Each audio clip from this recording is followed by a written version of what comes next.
Do parallel lines intersect? First, let's define what it means to be parallel. Extending in the same direction, equidistant at all points, and never converging or diverging. Parallel lines are lines that continue on with equal distance between them, so they should never intersect, right? But this is only in Euclidean space. What happens when we move into projective space or a spherical plane? When we talk about non-Euclidean geometry, it is more common to refer to lines as geodesics. Geodesics are particles that move through space when no force is applied to them. Let's start with a spherical plane.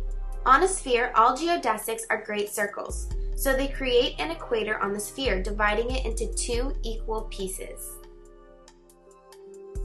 Consequently, all geodesics intersect. No two geodesics are parallel.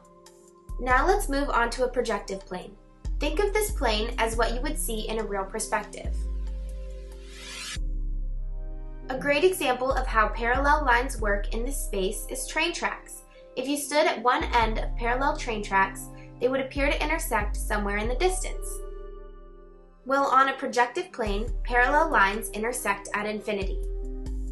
They intersect not only once, but twice. Once at positive infinity and once at negative infinity, creating a sort of bow-like shape. However, parallel lines intersect only at infinity. If they intersect anywhere else on the plane, they are not parallel. On the projective plane, lines that never intersect are called ultraparallel. So the answer to the question, do parallel lines intersect, is yes and no. I guess it just depends on the space they're in.